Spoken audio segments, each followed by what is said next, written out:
They laughed at her grandfather's weathered hunting rifle, called it a museum piece, said it belonged in a display case instead of a firing range, pointed at the scratched wooden stock and faded bluing, whispered jokes about bringing antiques to a professional competition. Then she stepped up to the 800-meter line and proceeded to outshoot every single ranger in Delta Company, with shots so precise they had to check the targets twice to believe what they were seeing. Want to know what happened when they realized who was really behind that old rifle? Drop a comment telling us where you're watching from, then hit subscribe because we upload daily. Before we jump back in, tell us where you're tuning in from. And if this story touches you, make sure you're subscribed, because tomorrow I've saved something extra special for you. Now back to the beginning. Cassandra Vale didn't look like someone who belonged at Fort Thornfield's elite marksmanship competition. She was maybe 35, medium height, auburn hair pulled back in a simple ponytail that had seen better days. Her civilian clothes were practical but unremarkable, faded jeans, a plain green jacket, and hiking boots that showed honest wear from actual hiking. Not the kind of tactical gear that screamed military background. What really set her apart, though, was the rifle case she carried. Not one of those sleek, modern tactical cases that most competitors brought. This was old brown leather, cracked at the corners, with brass fittings that had turned green with age. The kind of case that belonged to someone's grandfather, passed down through generations of hunters who valued function over flash.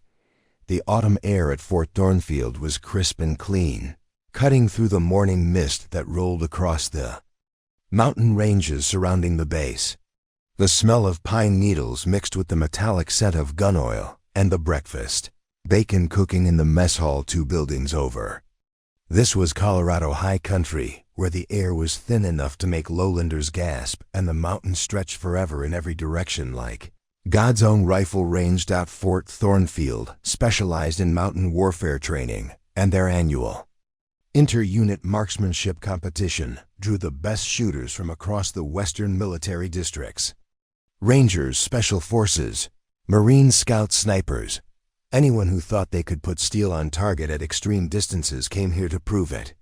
The competition was invitation only, except for one civilian slot reserved each year for a local competitor. Usually someone from the surrounding hunting community who thought they could hang with the professionals. This year, that slot belonged to Cassandra Vale. She'd signed up at the last minute, her application processed by Sergeant First Class Ryan Kowalski, a desk jockey who handled civilian coordination and spent most of his time dealing with lost hunters and noise complaints from nearby ranches. Her paperwork was straightforward: Colorado hunting license, NRA basic rifle certification, emergency contact information filled out in neat handwriting that suggested someone used to forms and documentation. First time competing against military? Kowalski had asked when she submitted her application. First time competing, period, she'd replied simply. That should have been a red flag. Should have made someone ask questions about why a complete novice thought she could compete against some of the best military marksmen in the country. But paperwork was paperwork, and the civilian slot needed filling. So Cassandra Vale became the 47th and final competitor in Fort Thornfield's most prestigious shooting competition. The morning of the competition, she arrived early, before most of the rangers had finished their pre-competition routines of equipment checks and nervous energy burning. She found a quiet spot at the end of the competitor staging area and began unpacking her gear with movements that were methodical but unhurried. That's when Staff Sergeant Jake Morrison first noticed her.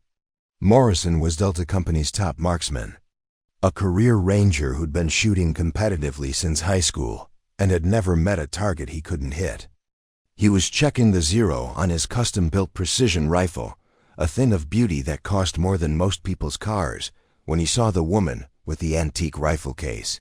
"Check this out," he called to his teammates, loud enough for half the staging area to hear. "Looks like Grandma brought her heirloom to show and tell." Cassandra looked up from her case but didn't respond. just continued laying out her equipment with the same careful precision. Her rifle, when she finally revealed it, was indeed old. A bolt-action hunting rifle that probably dated back to the 1960s, with a wooden stock that showed decades of honest wear, and a scope that looked like it had been mounted sometime during the Carter administration. Corporal Danny Ferguson whistled low. "Is that thing even legal to shoot?" "Might be worth more as a collectible. My money says it jams on the first shot," added Private Luis Reyes, adjusting the settings on his state-of-the-art electronic rangefinder. "Assuming it even fires." The comments spread through Delta Company like ripples on a pond. Soon, half the Rangers were finding excuses to walk past Cassandra's position, getting a look at the civilian who'd brought what they considered a relic to a precision shooting competition. Some made jokes about bringing muskets next year. Others wondered aloud if she knew this wasn't a historical reenactment. Cassandra seemed oblivious to the attention, or at least unaffected by it. She ran a cleaning rod through her rifle barrel with practiced motions, checked her scope mounts with gentle finger pressure, and loaded 5 rounds into her magazine with the kind of muscle memory that comes from performing the same action thousands of times. Her ammunition was as unremarkable as everything else about her setup. Basic hunting rounds, the kind you could buy at any sporting goods store, not the hand-loaded precision cartridges that most competitors swore by. Even her shooting mat was a simple foam pad, nothing like the elaborate tactical setups that other competitors had brought. Master Sergeant David Coleman, Delta Company's senior NCO and competition supervisor, watched the developing situation with growing unease. He'd seen this dynamic before, experienced soldiers assuming they knew everything about an opponent based on appearances. It usually ended with someone learning an expensive lesson about the danger of assumptions. "Morrison," he called out, "focus on your own equipment. Competition starts in 30 minutes. But Morrison was enjoying his audience too much to stop. "Just wondering if we should maybe start a betting pool," he said, grinning at his teammates. "Over-under on how many shots it takes for that antique to malfunction. Maybe we should spot her a few points," Ferguson added. "You know, handicap. System, account for equipment disadvantage." Cassandra finally looked up from her rifle, meeting Morrison's eyes directly for the first time. Her expression was calm, neutral, giving away nothing about what she might be thinking. "I appreciate the concern," she said quietly, "but I think I'll manage."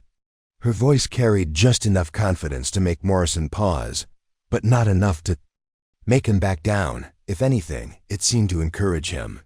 Here was a civilian who actually thought she could compete with Rangers. This was going to be even more entertaining than he'd expected. The morning sun was climbing higher, burning off the last of the mist and revealing the targets that stretched out across Fort Thornfield's mountain range in precise intervals. 200 meters, 400 meters, 600 meters, and finally the 800-meter line where reputations were made and shattered dot in 30 minutes. 47 of the military's best marksmen and one quiet civilian with an old rifle would begin a competition that would change everything everyone thought they knew about assumptions, equipment, and the danger of underestimating someone whose story you'd never bothered to ask about. Because sometimes the most dangerous competitor is the one nobody sees coming. Preparing and narrating this story took us a lot of time, so if you are enjoying it, subscribe to our channel. It means a lot to us. Now back to the story. The name on the registration roster was simple enough.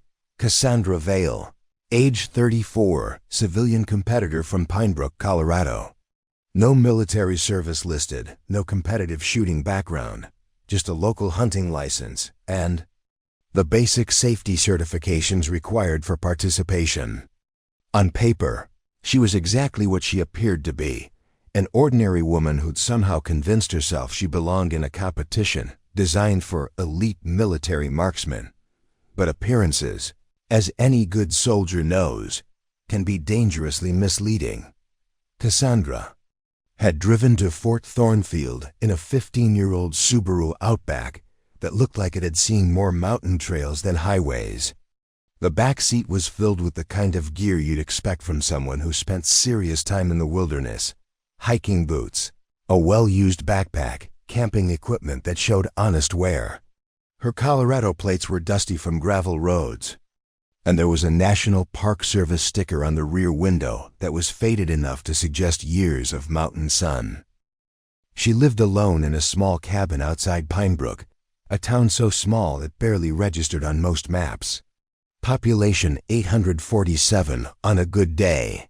The kind of place where everyone knew everyone else's business and strangers were noticed immediately, according to the locals. Cassandra kept to herself mostly, worked as a freelance bookkeeper for small businesses in the area, paid her bills on time, and caused no trouble for anyone. She'd moved to Pinebrook about 8 years ago, buying the cabin with cash and settling into mountain life like someone who'd always belonged there. The previous owner, an elderly rancher named Bill Henderson, remembered her as quiet but competent, asking all the right questions about water rights and septic systems and winter access. She'd seemed to know what she was getting into, which was more than most city folks who thought mountain living was all scenic views and clean air. Nice enough woman, Henderson had told anyone who asked. Keeps her property clean, doesn't bother the neighbors, pays her taxes. Can't ask for much more than that. What Henderson didn't mention, mostly because he didn't know, was that Cassandra had chosen that particular cabin for reasons that had nothing to do with the view. It sat on 40 acres of heavily wooded land with natural shooting lanes that extended for over a mile in 3 directions. The basement had been converted into what most people would assume was a workshop, complete with a reloading bench that looked like it had seen serious use every morning before dawn, when the mountain air was still and the wildlife hadn't yet stirred. Cassandra would take her grandfather's rifle and walk to a spot behind her cabin, where she'd set up targets at various distances. Her shooting routine was methodical, precise, and completely invisible to anyone who might have been watching from the road. She fired 10 rounds at 200 meters, adjusting for wind and elevation with the kind of instinctive corrections that come from understanding ballistics at a level most hunters never reach. Then 50 rounds at 400 meters, working on consistency and breathing control. Finally, 20 rounds at distances that stretched beyond what most people would consider reasonable for a hunting rifle. Her logbook, if anyone had seen it, would have raised questions that her quiet demeanor couldn't answer. Thousands of rounds, logged over 8 years, with notes about atmospheric conditions, barrel temperature, and minute adjustments to scope settings. The handwriting was precise, technical, the kind of documentation that suggested someone who understood that precision shooting was as much science as skill. Fort Thornfield's rangers didn't know about the logbook or the morning shooting sessions, or the basement workshop where Cassandra hand-loaded ammunition with tolerances that would impress professional ballisticians. They saw what they expected to see: a middle-aged woman with an old rifle who'd somehow convinced herself she belonged in their competition. The registration process had been straightforward enough. Cassandra had arrived at the base administrative office on a Tuesday morning, paperwork in hand, speaking to Sergeant Kowalski with the kind of polite efficiency that suggested someone comfortable dealing with bureaucracy. "Any particular reason you want to compete?" Kowalski had asked, more from curiosity than official requirement. "Seemed like it might be interesting," Cassandra had replied. "I do some hunting, figured I'd see how I measured up." That casual response should have been another red flag. Most civilian competitors came with stories about competitive shooting backgrounds, hunting achievements, or at least some explanation for why they thought they could compete against rangers. Cassandra's complete lack of apparent ego or expectation was unusual enough to be noteworthy, but Kowalski was busy with a dozen other administrative tasks, and civilian competitors rarely made it past the first round anyway. He processed her paperwork, collected her entry fee, and added her name to the roster without giving it much additional thought. The morning of the competition, Cassandra's arrival confirmed every assumption the Rangers had made about her. She drove through the main gate like someone unfamiliar with military protocol, stopping completely at checkpoints instead of slowing to the practiced crawl that marked someone with base access experience. Her civilian clothes were practical but unremarkable, the kind of outdoor gear you'd find at any sporting goods store. She parked her Subaru in the designated civilian area and walked to the competitor staging area with a gait that was steady but unhurried. No tactical swagger, no attempt to project confidence or intimidation. Just the measured steps of someone who decided to be somewhere and was taking the most direct route to get there. Her equipment setup reinforced the impression of amateur enthusiasm over professional competence. While Rangers around her assembled precision rifles that represented thousands of dollars in custom work, Cassandra unpacked a rifle that looked like it belonged in a deer camp rather than a military competition. The stock showed honest wear from years of field use, with small dings and scratches that told stories of hunting seasons and mountain trails. The scope was clean and functional, but obviously dated, lacking the sophisticated reticles and electronic features that most competitors considered essential. Even her ammunition was basic, factory hunting loads, instead of the hand-loaded precision cartridges that serious competitors swore by. Everything about Cassandra Vale suggested someone who'd gotten in over her head, a civilian who'd watched too many movies about military snipers and convinced herself that hunting experience translated to military-level precision shooting. The Rangers watching her setup began making quiet bets about how long she'd last before the reality of the competition sent her home. But if they'd looked more carefully, they might have noticed details that didn't fit the amateur narrative they'd constructed. The way she handled her rifle with unconscious familiarity, checking the action with muscle memory that suggested thousands of repetitions. How she examined her ammunition with the quick visual inspection of someone who understood that consistency in cartridge weight and seating depth could affect accuracy at distance. Most tellingly, they might have noticed that despite all the attention and quiet mockery directed her way, Cassandra seemed completely unaffected by the pressure. She went about her preparation with the kind of calm focus that usually came from experience in high-stress situations, not from ignorance of what she was facing. In 30 minutes, when the competition began, 46 Rangers and one quiet civilian would step up to the firing line. Most of them thought they knew exactly how the day would unfold. They were about to discover just how dangerous assumptions could be when the person you're underestimating has spent 8 years preparing for exactly this moment. Fort Thornfield sat at 7,200 feet above sea level, carved into the Colorado Rockies, like a monument to military precision and mountain warfare training. The base had been established in 1952, when the Army realized that future conflicts might require soldiers who could fight effectively in high-altitude, mountainous terrain. What started as a small training facility had evolved into one of the military's premier centers for specialized marksmanship and extreme environment operations. The mountain air at Fort Thornfield was thin enough to make sea-level soldiers gasp. During their first week of training, atmospheric pressure at this altitude affected everything from ballistics calculations to human performance, creating conditions that separated competent shooters from true marksmen. A bullet that flew true at 1,000 feet above sea level behaved differently at 7,200 feet, where the thinner air reduced drag but also changed the complex physics of long-range shooting. The base's firing ranges took advantage of the natural terrain, stretching across valleys and ridgelines that provided shooting opportunities from 100 meters out to distances that tested the limits of both equipment and human skill. Range 7, where the annual competition took place, was the crown jewel of the facility. It extended across a natural bowl in the mountains, with firing positions carved into a granite ridgeline and targets placed at precise intervals down the valley floor. The 200-meter target sat on a flat meadow dotted with wildflowers that would bloom spectacularly in another month. Beyond them, the 400-meter line marked the transition from easy shots to serious marksmanship. The 600-meter targets required shooters to account for wind drift, elevation changes, and the subtle effects of temperature and humidity on bullet flight. But it was the 800-meter line that separated the professionals from everyone else.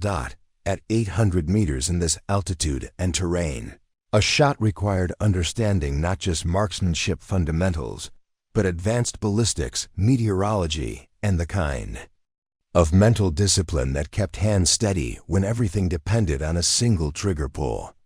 The targets at that distance appeared as small white squares against the dark pine trees, barely visible to the naked eye and demanding absolute precision to score hits in the scoring rings.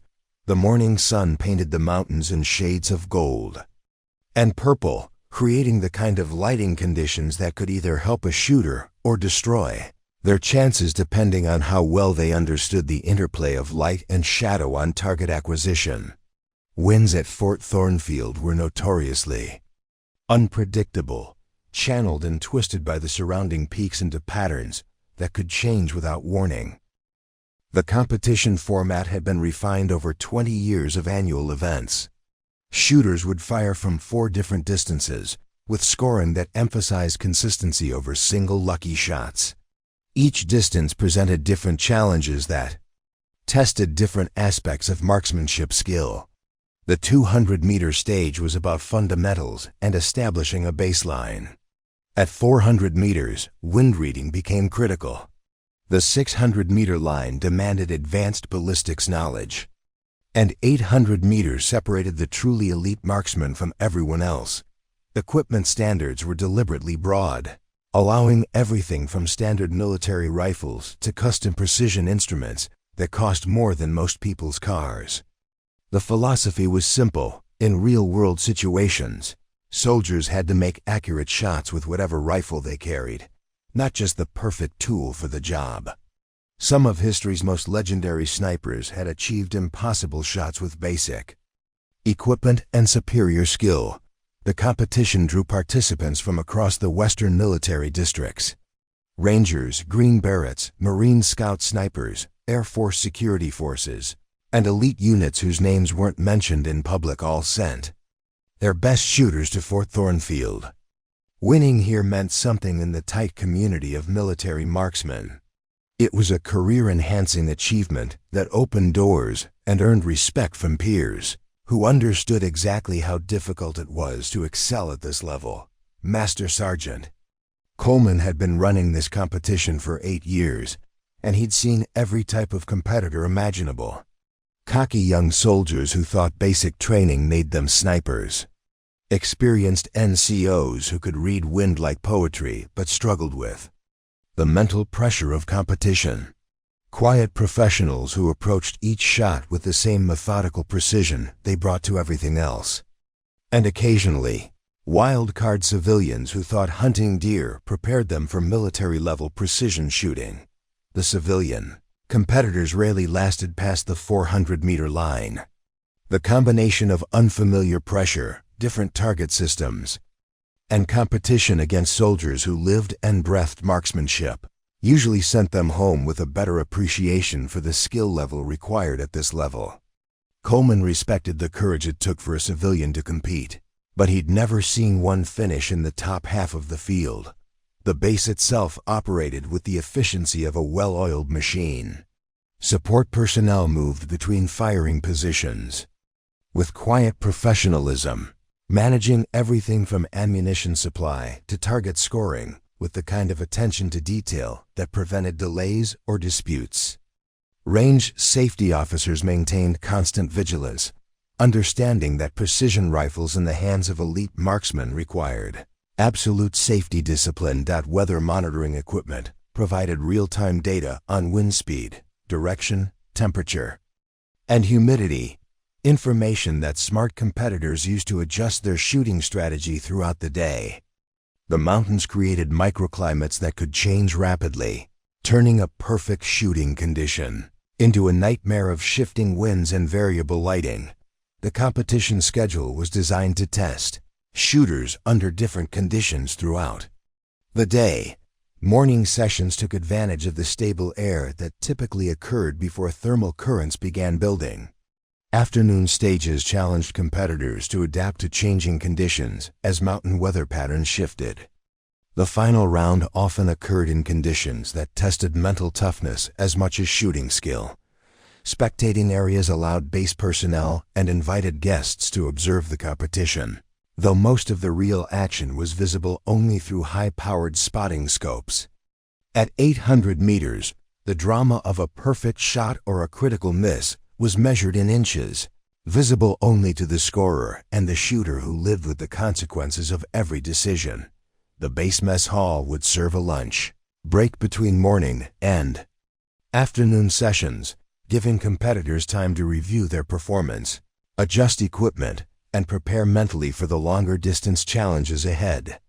Conversations during these breaks revealed the tight community of military marksmen, professionals, who competed fiercely but respected each other's skill and dedication.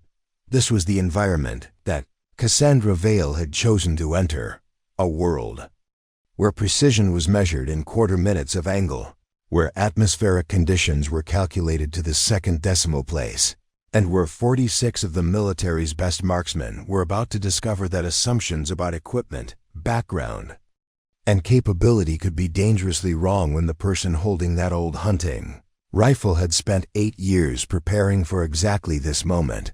The competition briefing took place in the base classroom adjacent to Range 7, a sterile room with fluorescent lighting and the kind of institutional furniture that spoke of function over comfort.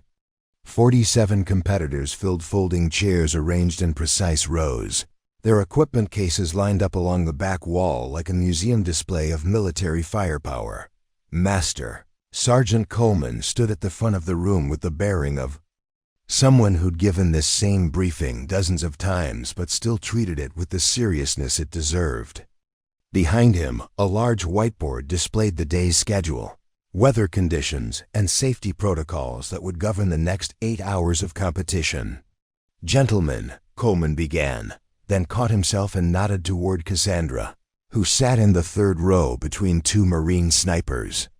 "And lady, welcome to the 23rd Annual Fort Thornfield Precision Marksmanship Competition. Some of you are returning champions, others are here for the first time. Regardless of your experience level, everyone will follow the same safety protocols and competition standards that have kept this event accident-free for over 2 decades. The safety briefing was comprehensive and non-negotiable. Range commands, firing line procedures, ammunition handling protocols, and the immediate action steps for any equipment malfunction or medical emergency. Coleman's delivery was matter-of-fact, but every competitor understood that safety violations meant immediate disqualification and potential criminal charges if someone got hurt. Cassandra listened with the same focused attention as everyone else, occasionally making notes on a small pad that she kept in her jacket pocket. Her handwriting, visible to the Marine sitting next to her, was neat and precise, the kind of documentation habits that suggested someone accustomed to following detailed procedures under pressure.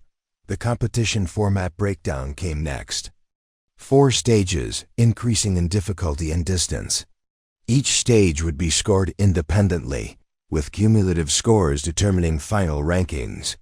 Equipment checks between stages, with armorers available to assist with any technical issues.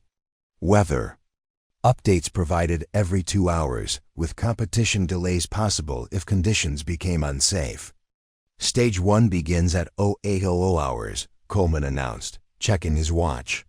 200 meters, 10 rounds, 20 minutes time limit. This is your warm-up stage, gentlemen. Get your zeros confirmed. Get comfortable with the range conditions, and establish your rhythm for the day. Around the room, competitors nodded with the confidence of people who'd shot thousands of rounds at 200 meters. For elite military marksmen, hitting targets at that distance was automatic, requiring more concentration than skill. The real competition wouldn't begin until the longer distances tested their advanced capabilities. Stage 2 at 1,000 hours. 400 meters, 10 rounds, 30 minutes. Wind reading becomes critical at this distance. Pay attention to the flags, watch the mirage, and don't assume conditions will remain constant throughout your string of fire. Staff Sergeant Morrison shifted in his seat, mentally reviewing his wind reading techniques. 400 meters was where the competition typically began separating the good shooters from the great ones. He'd won Stage 2 the previous year, with a score that included 9 shots in the X-ring, and he intended to repeat that performance. Stage 3 after lunch break, 600 meters, 10 rounds, 45 minutes. Advanced ballistics knowledge required. Atmospheric conditions will be significantly different from this morning, and your dope cards better be accurate because the math doesn't lie at this distance. The mood in the room grew more serious. 600 meters demanded everything of precision. Shooter had learned about external ballistics, environmental conditions, and the mechanical precision of their equipment. Margin for error became measured in fractions of inches, and mental mistakes were amplified into scoring failures. Stage 4 begins at 1,500 hours. 800 meters, 10 rounds, 1 hour time limit. This is where we separate the professionals from everyone else. Atmospheric conditions, wind patterns, equipment limitations, and mental toughness all factor into success at this distance. Most of you will be shooting at the edge of your effective range. Coleman paused, letting that information settle. Every competitor in the room had experience shooting at 800 meters, but doing it accurately under competition pressure was something else entirely. The target at that distance appeared as a small white square, requiring optical magnification to see clearly and absolute precision to score hits consistently. Scoring is straightforward. 10 points for X-ring, 9 points for the 9-ring, and so on down to 1 point for keeping it on the target. Miss the target completely and you score 0 for that shot. Maximum possible score is 400 points across all 4 stages. The current base record is 387, set 3 years ago by Gunnery Sergeant Martinez from 2nd Marine Division. Several competitors glanced toward Martinez, who sat in the front row with the relaxed confidence of someone who'd earned respect through demonstrated competence. His custom rifle was a work of art, precision-built components assembled by someone who understood that mechanical perfection was just the starting point for serious long-range shooting. Equipment regulations are posted on the board and included in your competitor packets. Any questions about legal modifications or ammunition specifications need to be resolved before you step onto the firing line. Protests about equipment legality after the competition begins will not be considered. The regulations were actually quite liberal, allowing everything from standard military rifles to custom precision instruments that cost more than most cars. The philosophy was simple. In real-world situations, soldiers had to make accurate shots with whatever equipment they carried, not just the perfect tool for the job. Weather conditions this morning are favorable. Temperature 42 degrees Fahrenheit, winds from the southwest at 3 to 7 miles per hour, barometric pressure 23.89 inches. Visibility unlimited, no precipitation expected before 1,600 hours. Current conditions favor the shooters, but mountain weather can change rapidly. Cassandra glanced out the classroom window toward the firing line, where target frames stood in neat rows stretching down the valley. The morning light was crisp and clear, creating the kind of visibility that made long-range shooting possible. She could see the wind flags hanging limp in the still air, though she knew that conditions at the firing line could be completely different from what they appeared at 200 meters distance. Equipment inspection begins immediately after this briefing. Each competitor will present their rifle, ammunition, and supporting equipment for verification. Any questions about the legality or safety of your setup need to be resolved during inspection. Once the competition begins, what you brought is what you're shooting. The inspection process was thorough but efficient. Range personnel checked each rifle for safety modifications, ammunition for proper specifications, and supporting equipment for compliance with competition rules. Most competitors passed inspection quickly, their equipment reflecting years of refinement and testing. When Cassandra's turn came, the armorer examined her rifle with professional curiosity. The weapon was obviously well maintained despite its age, with a smooth action and a scope that tracked precisely through its adjustment range. Her ammunition met all specifications, and her supporting equipment was basic but functional. "Nice rifle," the armorer commented, cycling the bolt to check the action. "They don't make them like this anymore. What's the barrel life on something this age?" "Still plenty of accuracy left," Cassandra replied simply. "It's been well cared for." The armorer nodded and signed off on her equipment sheet. From a purely technical standpoint, everything met competition standards. Whether it could compete effectively against modern precision rifles was another question entirely, but that would be answered on the firing line rather than the inspection table. With equipment inspection complete, competitors began their final preparations. Rifles were cleaned and rechecked, ammunition was organized and counted, and shooting positions were mentally rehearsed. The next 8 hours would test everything they'd learned about precision marksmanship, mental toughness, and the ability to perform under pressure. At 0745 hours, Master Sergeant Coleman's voice echoed across the range. "All competitors to the firing line for Stage 1, 200 meters, 10 rounds, 20 minutes, make ready." Staff Sergeant Jake Morrison had been the undisputed king of Fort Thornfield's shooting competitions for 3 consecutive years. At 28, he represented everything the modern military valued in a precision marksman: technical expertise, competitive drive, and equipment that pushed the boundaries of what was possible with current technology. His custom rifle alone was worth more than most soldiers made in 6 months, a precision-built instrument that had been fine-tuned by some of the best gunsmiths in the country. Morrison's background read like a recruiting poster for elite military marksmanship. Born in Montana, raised on a ranch where shooting was as natural as breathing, he'd enlisted in the Army straight out of high school with dreams of becoming a sniper. His natural talent had been evident from basic training, where he'd consistently outshot instructors with decades of experience. Advanced individual training, ranger school, and specialized sniper courses had refined that raw talent into the kind of precision that made other soldiers shake their heads in amazement. But success had brought something else along with it, an ego that had grown proportionally with his reputation. Morrison had stopped seeing other competitors as challenges and started viewing them as obstacles to what he considered his inevitable victory. The wall of his barracks room was covered with competition certificates, newspaper clippings about his shooting achievements, and photographs of him receiving awards from senior officers who praised his dedication to excellence. His teammates in Delta Company both respected and resented him in equal measure. There was no questioning his ability. Morrison could consistently place shots in groups, smaller than a quarter, at distances where most people couldn't even see the target clearly.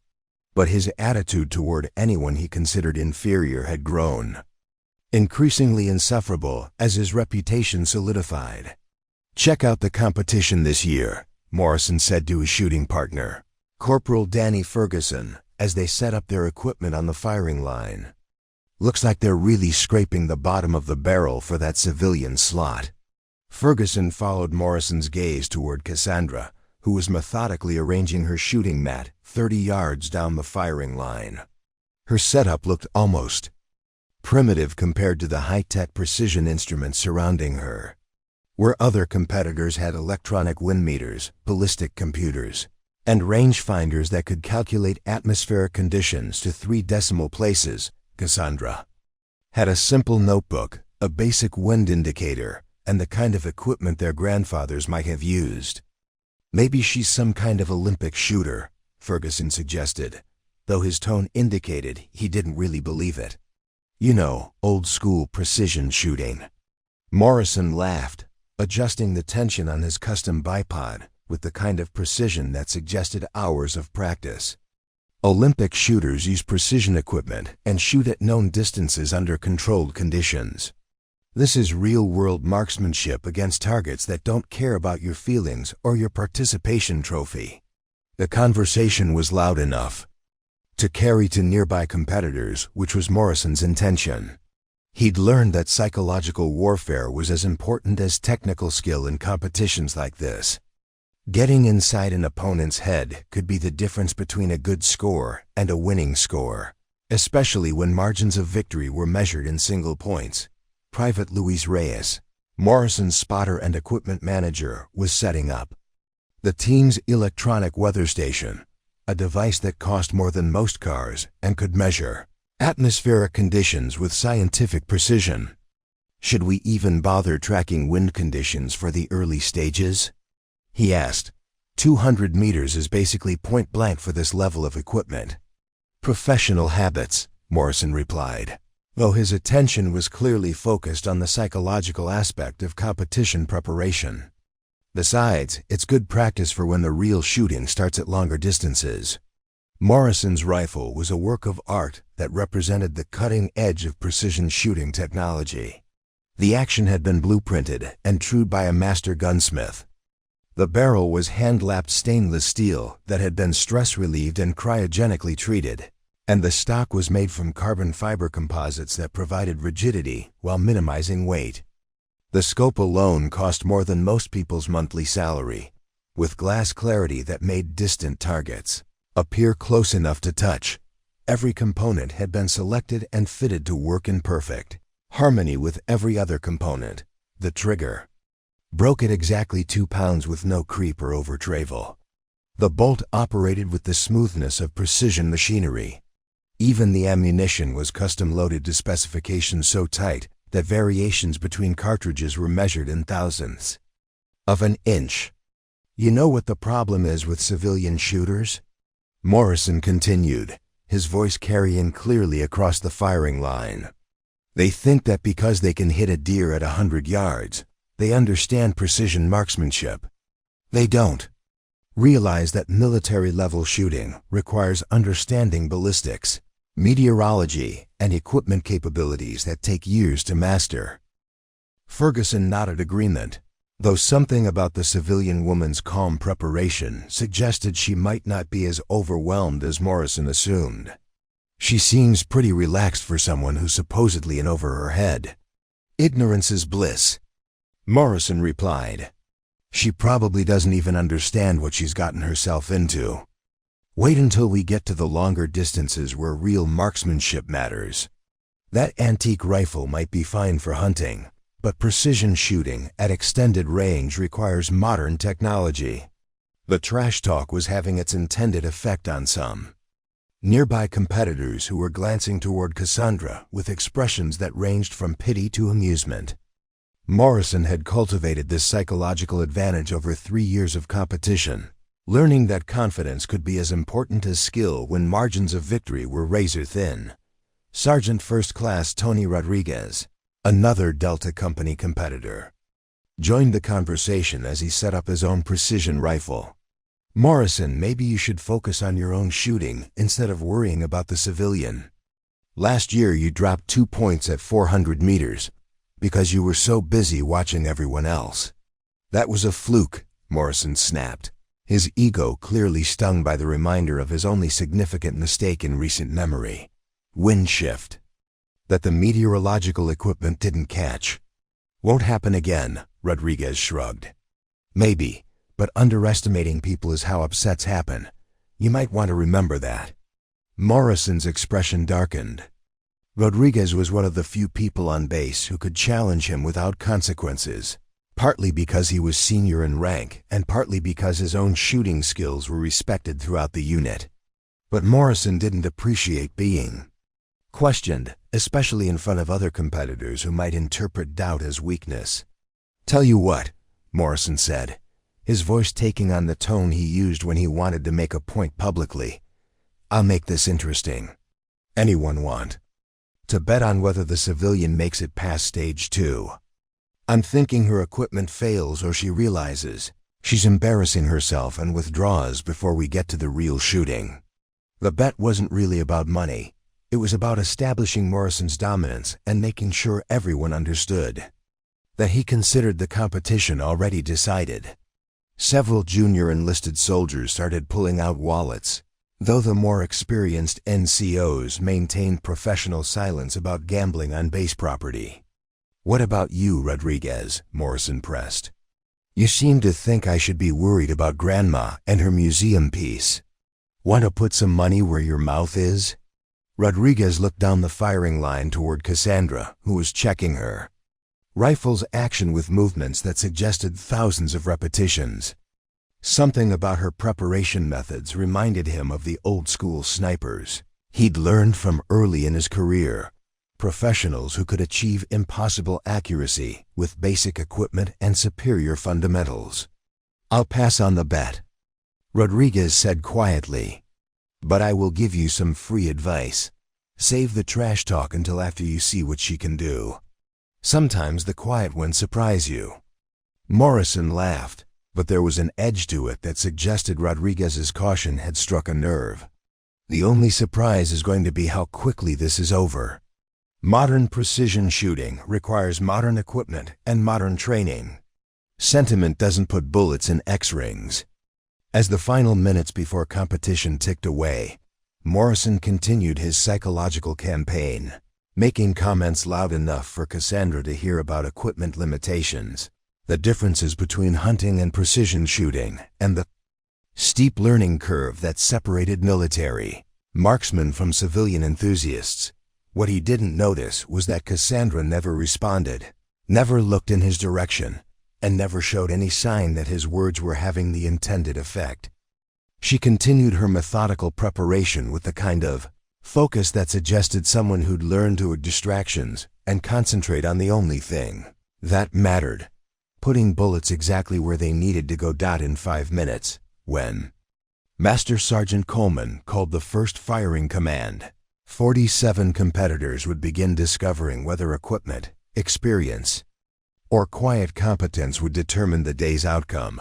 The first stage of competition began with the crisp mountain air carrying the sound of Master Sergeant Coleman's voice across Range 7. "Shooters, you have 20 minutes to fire 10 rounds. At 200 meters, load and make ready." The mechanical symphony of 47 bolt-action rifles being loaded echoed across the firing line.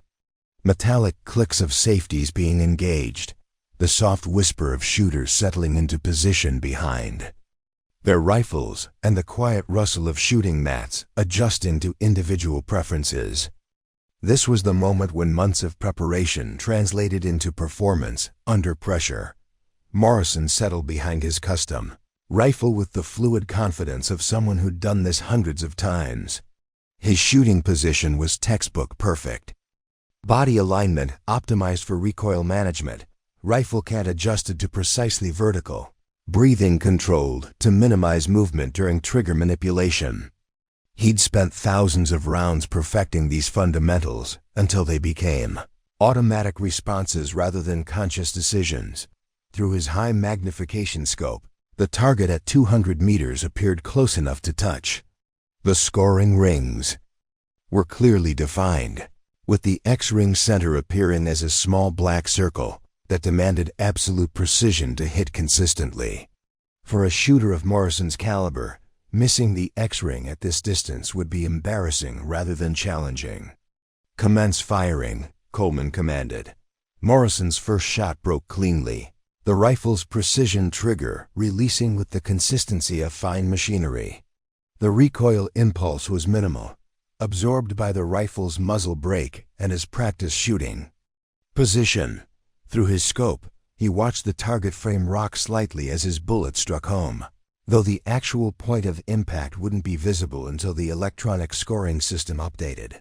Down the firing line, other competitors were settling into their own rhythms. The sound of gunfire was steady but not rapid. Each shot represented careful calculation and deliberate execution rather than speed. At this level of competition, accuracy mattered far more than rate of fire. Cassandra's first shot came 30 seconds after Morrison's, the report of her rifle noticeably different from the precision instruments surrounding her. Where modern rifles produced sharp, controlled muzzle blasts directed away from the shooter, her hunting rifle created the deeper boom of traditional ballistics. The sound carried a note of authority that spoke of larger powder charges and simpler engineering solutions. Morrison glanced toward her position during his natural pause between shots, expecting to see signs of inexperience or equipment trouble. Instead, he observed someone who appeared completely comfortable with her shooting routine. Her position behind the rifle looked natural rather than forced, and her follow-through suggested muscle memory built through extensive practice. Time. Check, Coleman announced. 15 minutes remaining. Morrison returned his attention to his own shooting, firing his second shot with the same mechanical precision as his first. His shooting sequence was methodical and efficient. Acquire target, control breathing, align crosshairs, apply trigger pressure smoothly to the rear until the shot broke naturally. Each step had been practiced until it became automatic, reducing the conscious thought required and minimizing opportunities for error. His third shot surprised him. The trigger broke cleanly, his position felt perfect, and his sight picture had been textbook correct. But something felt different about the recoil impulse, a subtle change that suggested the bullet hadn't followed the same trajectory as his previous shots. Experienced shooters develop sensitivity to these variations, learning to recognize when equipment performance or environmental conditions produced unexpected results. Through his spotting scope, Ferguson confirmed Morrison's suspicion. That one's out of the X-ring. Looks like a 9 at 11 o'clock. Morrison's jaw tightened imperceptibly. A 9-point shot at 200 meters was still excellent by most standards, but for someone of his reputation, it represented a failure of either technique or equipment. He methodically reviewed his shooting sequence, checking for errors in position, breathing, or trigger control that might have caused the deviation. Wind shift? He asked Ferguson quietly. Flags haven't moved. Mirage is still consistent. Might be a fluke round. Morrison nodded, though he knew that blaming ammunition for a missed shot was often an excuse rather than an explanation. His hand-loaded cartridges were assembled to tolerances so tight that performance variations were measured in thousandths of an inch. More likely, he'd made a subtle error in technique that had gone unnoticed until the target revealed the consequences. His fourth shot was deliberately slower, with extra attention paid to every detail of his shooting sequence. The crosshair settled perfectly in the center of the X-ring. His breathing was controlled and consistent, and the trigger broke with the same crisp release he'd felt thousands of times before. This shot felt right from the moment it left the barrel. Ferguson's confirmation came quickly. X-ring center. That's more like it. 3 firing positions down from Morrison, Cassandra was maintaining her own steady rhythm. Her shots came at regular intervals, each one preceded by the same methodical preparation routine. She appeared completely unaffected by the competitive pressure or the high-tech equipment surrounding her, focused entirely on the fundamentals of placing bullets precisely where she intended them to go. Morrison found himself glancing toward her position more frequently than he cared to admit. Professional curiosity, he told himself, though something about her calm competence was beginning to challenge his assumptions about civilian shooting capabilities. Her rifle might be outdated, but her shooting technique appeared fundamentally sound. 10 minutes remaining, Coleman announced. Morrison had fired 6 shots with 5 X-ring hits in one 9-point shot that continued to irritate him. His cumulative score was excellent by any objective standard, but the single missed X-ring represented a flaw in his otherwise perfect performance. At longer distances, where environmental factors became more critical, Such errors could compound into significant scoring disadvantages. His 7th shot was another X-ring hit, restoring some of his confidence in his equipment and technique. The precision rifle was performing exactly as designed, delivering bullets to the same point of impact with mechanical consistency. Any variations in performance were coming from the human element rather than equipment limitations. Cassandra fired her 7th shot as Morrison was preparing for his 8th. The report of her rifle seemed louder in the mountain air, though that might have been his imagination as he paid closer attention to her shooting sequence. Her follow-through appeared identical to her previous shots, controlled, deliberate, and confident.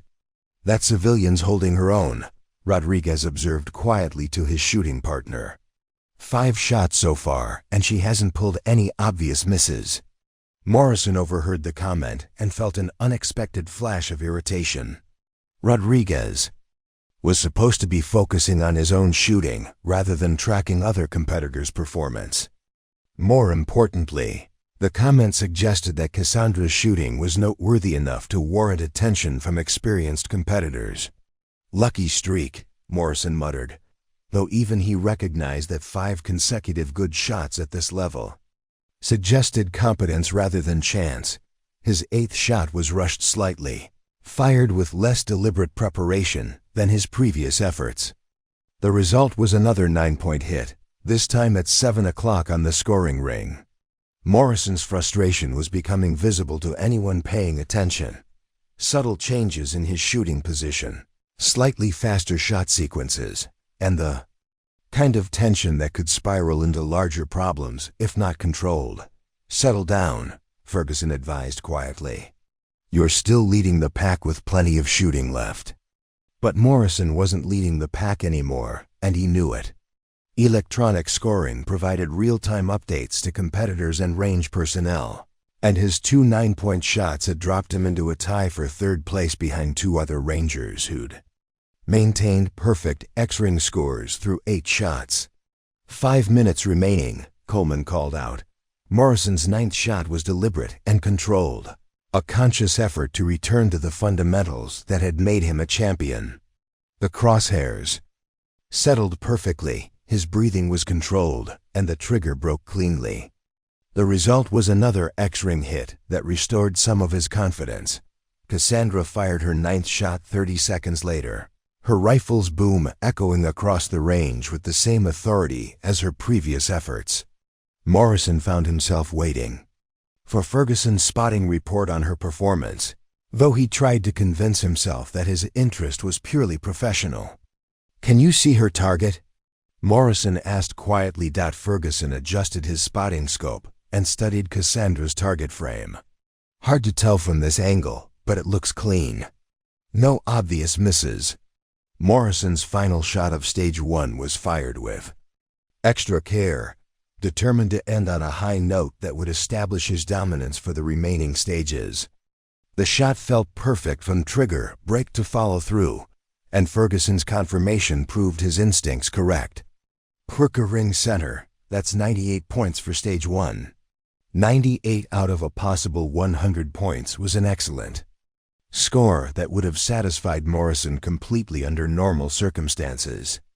But these weren't normal circumstances, and as the electronic scoring system updated with final results, he realized that his performance hadn't been nearly as dominant as he'd expected. 3 other competitors had also scored 98 points, including one who'd achieved a perfect score of 100. And Cassandra Vale, the civilian with the antique rifle whom he'd dismissed as an amateur, had finished stage 1 with 97 points, just 1 point behind his own score and well within striking distance as the competition moved to longer, more challenging distances. The 30-minute break between stages buzzed with conversations that Morrison hadn't expected to hear. Competitors who should have been discussing his dominant performance were instead talking about the civilian woman who'd somehow managed to outshoot half the Rangers in the competition. The electronic scoreboard told a story that challenged everything Morrison thought he knew about precision marksmanship and equipment advantages. Cassandra's 97 points at 200 meters had placed her in 4th position overall, ahead of seasoned competitors with decades of experience and equipment, worth more than her entire annual income.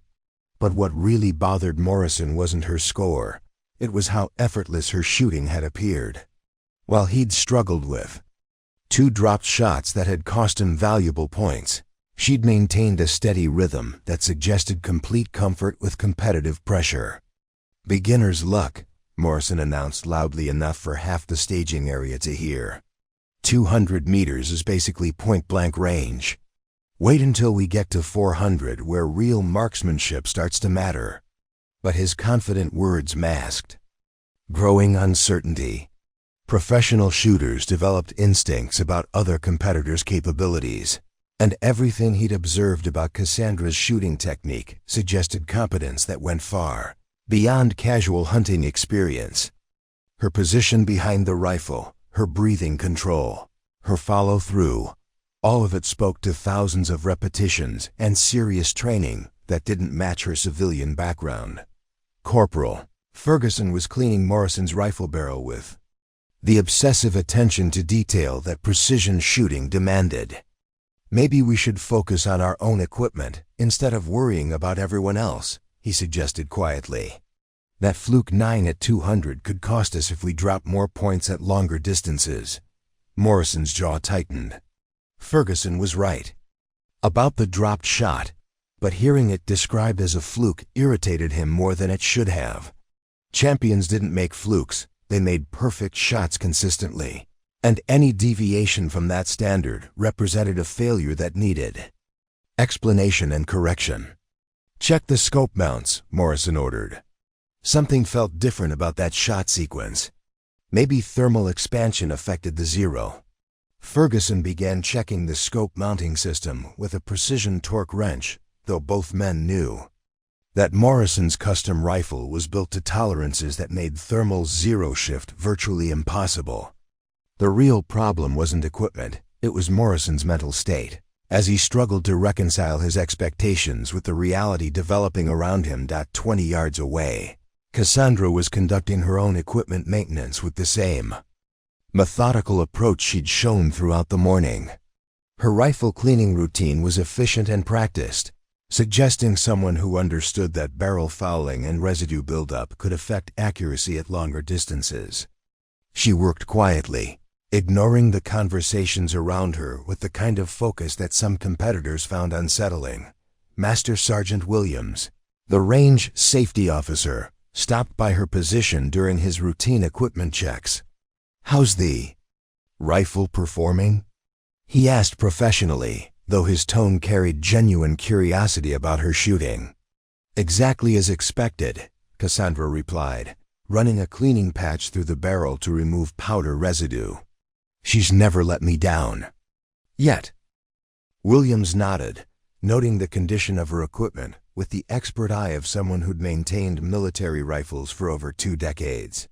Despite its age, Cassandra's rifle showed signs of meticulous care and regular maintenance that spoke to serious ownership rather than casual use. "That's a Remington 700 action, isn't it?" Williams asked, recognizing the underlying platform despite modifications that had been made over the years. "My grandfather's hunting rifle," Cassandra confirmed. "Made some improvements over time, but the basic action is original." What Williams noticed but didn't comment on was that the improvements weren't random modifications. The trigger had been professionally adjusted to a consistent pull weight. The barrel had been free-floated to eliminate stock contact that could affect accuracy, and the scope mounting system was precision-machined rather than standard hunting hardware. These were the modifications that serious precision shooters made when they understood the relationship between equipment and performance. The conversation was interrupted by Morrison's voice carrying across the staging area with deliberate volume. 400 meters is where we separate the hunters from the marksmen, he announced to his group of supporters. Basic hunting rifles start showing their limitations when you need real precision at distance. Several competitors turned toward Morrison, recognizing the trash talk for what it was, psychological warfare aimed at undermining his competition's confidence. But Cassandra gave no indication that she'd heard the comment, continuing her equipment preparation with the same focused attention she'd shown all morning. Rodriguez approached Morrison's position with the measured steps of someone about to deliver unwelcome advice. "Jake, you might want to dial back the commentary. The lady's already proved she can shoot, and talking trash before stage 2 makes you look insecure instead of confident." Morrison's face flushed with anger that he tried to control but couldn't quite hide. "Insecure? I've won this competition 3 years running. One lucky stage doesn't change anything about who belongs here and who doesn't." "Maybe not," Rodriguez replied evenly. "But champions let their shooting do the talking. Save the commentary for after you've actually won something today." The exchange was witnessed by enough competitors to make Morrison's position uncomfortable. Rodriguez was respected throughout the unit, and his criticism carried weight that couldn't be dismissed as jealousy or inexperience. More importantly, several other senior NCOs were nodding agreement with Rodriguez's assessment, creating the kind of peer pressure that could affect performance under stress. 5 minutes to stage 2, Master Sergeant Coleman announced. 400 meters, 10 rounds, 30 minutes. Wind conditions have picked up since this morning, so pay attention to your environmental readings. The wind announcement created a stir of activity as competitors began checking their atmospheric monitoring equipment. At 400 meters, wind drift became a critical factor that could turn perfect shots into scoring disasters if not properly calculated and compensated. Morrison's electronic weather station provided precise readings that could be plugged into ballistic computers for exact corrections. Cassandra's wind reading setup was considerably more basic, a simple wind indicator and what appeared to be intuitive assessment of environmental conditions. She stood behind the firing line for several minutes, observing wind patterns and making mental calculations that didn't require electronic assistance. How's she going to calculate drift without proper equipment? Ferguson wondered aloud. Morrison seized on the comment as validation of his equipment superiority argument. "That's exactly what I'm talking about. Precision shooting at distance requires precision equipment. You can't guess your way through ballistic calculations and expect to compete against military-grade technology." But as competitors moved to their firing positions for stage 2, something had changed in the atmospheric conditions that Morrison's electronic equipment wasn't capturing accurately. The wind flags were showing inconsistent patterns that suggested thermal currents and terrain effects that complicated the simple velocity readings his weather station provided. Cassandra, meanwhile, was making final adjustments to her scope settings based on observations that appeared entirely intuitive. She adjusted her windage knobs with small, confident corrections that suggested experience reading environmental conditions without relying on electronic assistance. "Shooters, make ready for stage 2, Coleman commanded. 400 meters. 10 rounds, 30 minutes. Weather conditions are variable, so adapt your shooting accordingly."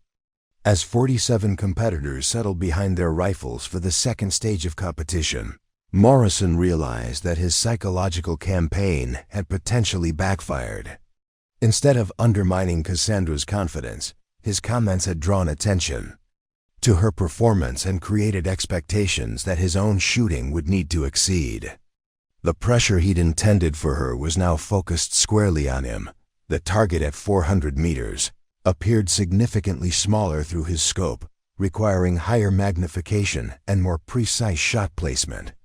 Environmental factors that had been negligible at 200 meters now demanded careful calculation and compensation. This was where superior equipment should have provided decisive advantages. But Morrison was beginning to suspect that equipment alone might not determine the day's outcome. His first shot at 400 meters would either restore his confidence and establish the dominance he expected, or prove that Cassandra Vale's shooting at 200 meters had been far more than beginner's luck. Stage 2 began with atmospheric conditions that would test every assumption about equipment advantages and technical superiority. The wind at Fort Thornfield had shifted from the steady southwest breeze of the morning to the kind of variable, swirling patterns that turned precision shooting into an exercise in reading invisible forces and making split-second adaptations. Morrison settled behind his rifle with equipment that represented the pinnacle of modern ballistic technology. His electronic weather station provided real-time updates on wind velocity, direction, temperature, and humidity. The ballistic computer mounted to his rifle could calculate precise corrections for any combination of environmental factors. His scope offered magnification and clarity that made the 400-meter target appear close enough to reach out and touch. Yet as he prepared for his first shot at the longer distance, something felt different from the confidence he'd carried into Stage 1. The psychological pressure he'd intended to place on Cassandra had somehow reflected back onto him, creating expectations for dominant performance that his equipment could support. But his mental state was beginning to question. Through his high magnification scope, the target at 400 meters appeared smaller and more challenging than it had during practice sessions. The scoring rings that had seemed generous at 200 meters now demanded absolute precision to hit consistently. More critically, the wind flags visible in his scope were showing the kind of inconsistent movement that made electronic readings less reliable than experienced judgment. "Wind's tricky down there," Ferguson observed through his spotting scope. "Getting different readings at different distances. The computer's showing 6 miles per hour from the southwest, but the flags at 300 meters are indicating something completely different."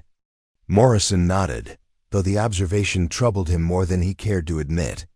His ballistic computer was designed to provide precise corrections based on environmental data, but it couldn't account for the kind of terrain-induced wind patterns that Fort Thornfield's mountain location created. For the first time all day, his technological advantages were proven insufficient for the shooting conditions he faced. Cassandra, meanwhile, was making her own assessment of the wind conditions through methods that appeared entirely intuitive. She spent several minutes studying the movement of vegetation at different distances, watching mirage patterns through her scope, and making mental calculations that didn't require electronic assistance. Her scope adjustments were small and confident, suggesting experience with variable wind conditions that electronic equipment couldn't easily measure. "Commence firing," Coleman commanded, and the second stage of competition began with shots that would determine whether Stage 1 results had been representative of true shooting capability or fortunate circumstances that wouldn't repeat at longer distances. Morrison's first shot at 400 meters was fired with deliberate care.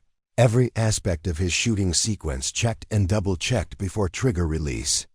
His ballistic computer had calculated a specific windage correction based on electronic readings, and he'd applied that correction with the mechanical precision his equipment demanded. The shot felt good from the moment it broke, with clean trigger release and controlled follow-through that suggested proper execution of all fundamentals.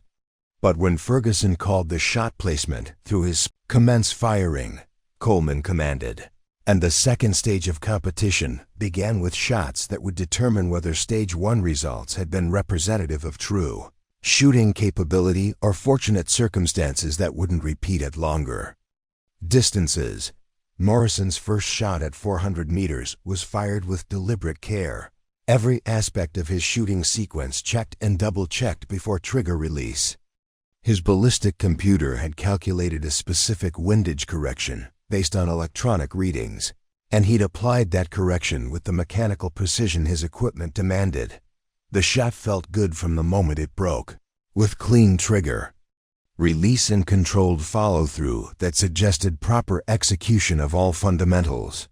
But when Ferguson called the shot placement through his spotting scope, Morrison realized that his technological advantages had just failed him in a way that challenged everything he believed about precision shooting.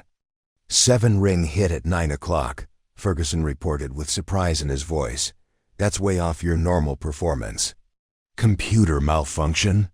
Morrison stared through his scope at the target that confirmed Ferguson's assessment. His shot had impacted well outside the scoring area where he'd expected to find another X-ring hit. The ballistic computer's wind correction had been wrong by a significant margin, leading him to compensate for conditions that didn't actually exist at the target location. Check the readings again, Morrison ordered, though he was beginning to suspect that the problem wasn't with his equipment, but with the assumptions built into its programming. 3 firing positions away. Cassandra fired her first shot at 400 meters with the same methodical preparation she'd shown throughout the competition. Her rifle's report carried across the range with authority, and her follow-through appeared identical to her previous efforts. When the electronic scoring system updated her target, the result indicated an X-ring hit that placed her shot precisely where she'd intended it to go. Morrison felt something cold settle in his stomach as he realized what was happening. The civilian woman with the antique rifle had just outshot him using what appeared to be intuitive wind reading against his sophisticated electronic equipment. The technological advantages he'd relied on were proving insufficient for the conditions they faced, while her experience-based approach was delivering the precision that modern equipment had failed to provide. How did she read that wind? Ferguson wondered aloud, checking his own electronic readings against the evidence of Cassandra's successful shot placement. Morrison didn't answer because he didn't have an explanation that wouldn't undermine everything he'd believed about the relationship between equipment and performance. His second shot would need to be based on different assumptions about wind conditions, effectively abandoning the electronic calculations he'd trusted for years of competition shooting. The pressure of that realization was compounded by the awareness that other competitors were watching his performance with the kind of attention usually reserved for unexpected developments. Champions weren't supposed to struggle with basic wind reading at 400 meters, especially when equipped with technology that should have eliminated guesswork from the equation. Morrison's second shot was fired with manual windage corrections based on visual observation rather than electronic calculation. He'd effectively abandoned his ballistic computer in favor of the same intuitive methods that Cassandra was using, though his experience with such techniques was limited compared to his reliance on technology. The result was better, but still not the dominant performance he'd expected. An 8-ring hit that was technically acceptable, but far below the standard he'd set for himself over 3 years of championship shooting. More importantly, it represented a fundamental challenge to his understanding of what created success. In precision marksmanship competition, Cassandra's second shot produced another X-ring hit that confirmed her first result hadn't been fortunate timing. She was reading the wind conditions accurately and consistently, applying corrections that electronic equipment had failed to calculate properly. Her shooting rhythm remained steady and controlled, unaffected by the competitive pressure that was beginning to affect Morrison's performance. "She's making it look easy," Rodriguez observed to his shooting partner, loud enough for Morrison to overhear. "That's the mark of someone who really knows what they're doing." Morrison felt his jaw clench involuntarily. The comment was intended as professional observation rather than personal criticism, but it highlighted the gap between expectations and reality that was developing around his performance. He was supposed to be making precision shooting look easy while other competitors struggled with the challenging conditions. His third shot was rushed slightly, fired with the kind of urgency that precision shooting couldn't tolerate. The result was another marginal hit that kept him on the scoring target, but far from the dominant performance that would re-establish his reputation. Each shot was widening the gap between his expected dominance and his actual performance under conditions that his equipment couldn't solve. Meanwhile, Cassandra continued her steady progress through stage 2, with shot placement that suggested complete mastery of the environmental challenges that were defeating more technologically advanced competitors. Her third shot produced another X-ring hit, establishing a pattern of consistency that was drawing attention from throughout the firing line. 10 minutes elapsed, Coleman announced. Adjust your pace accordingly. Morrison realized that his slow, methodical approach to problem-solving was consuming time he couldn't afford to waste. 7 shots remained in Stage 2, and each one would need to be fired with increasing speed to complete the stage within the 30-minute time limit. The pressure of that realization was compounded by his growing awareness that Cassandra was pulling ahead in ways that his equipment advantages couldn't overcome. His fourth shot was fired with deliberate aggression, an attempt to force the kind of performance that technique and equipment should have provided automatically. But precision. Shooting punished aggressive approaches as surely as it rewarded patience and discipline. The result was his worst shot of the day, a 6-ring hit that dropped him well outside. Serious contention for stage victory. As the sound of that disappointing shot echoed across Range 7, Morrison realized that everything he'd assumed about competition, equipment, and his own superiority was unraveling in ways that threatened not just his performance, but his entire understanding of what made champions different from everyone else. By the time Stage 2 concluded, the electronic scoreboard told a story that nobody at Fort Thornfield had anticipated. Cassandra Vale, the quiet civilian with her grandfather's hunting rifle, had posted a perfect score of 100 points at 400 meters. 10 consecutive X-ring hits under variable wind conditions that had defeated some of the military's most accomplished marksmen. Morrison, the 3-time defending champion with equipment worth more than most cars, had managed only 73 points with 6 shots outside the scoring rings. The 30-minute break between stages buzzed with conversations that Morrison couldn't bear to hear. Competitors who'd been making jokes about antique rifles and civilian amateurs were now analyzing Cassandra's shooting technique with the kind of professional respect usually reserved for acknowledged masters of the craft. The psychological warfare he'd initiated had backfired completely, creating a tension and expectations that highlighted his declining performance rather than undermining hers. Master Sergeant Williams approached Cassandra's position during equipment maintenance with questions that went beyond casual curiosity. "Ma'am, I've been watching your wind reading technique. That's not something you pick up from hunting deer in the Colorado mountains. Mind if I ask where you learned to shoot like that?" Cassandra looked up from cleaning her rifle barrel, meeting Williams' eyes with the kind of direct gaze that suggested someone comfortable with professional questioning. "Here and there," she replied simply. "Picked up techniques over the years." Williams nodded, recognizing the non-answer for what it was while noting details that his 3 decades of military experience were helping him interpret. The way she maintained her equipment spoke to institutional training rather than civilian hobby shooting. Her shooting fundamentals were textbook perfect, but more importantly, they were automatic responses that suggested training under. Several competitors exchanged glances that suggested Morrison's commentary was becoming more embarrassing than intimidating. Champions who struggled with Stage 2 didn't typically predict dominance at longer distances, especially when their equipment advantages had already proven insufficient for the challenges they'd faced. Rodriguez approached Morrison's position with the deliberate steps of someone about to deliver unwelcome truths. "Jake, you need to stop talking and start shooting. That woman just posted a perfect score under conditions that had you dropping points like a rookie. Maybe focus on your own performance instead of making excuses."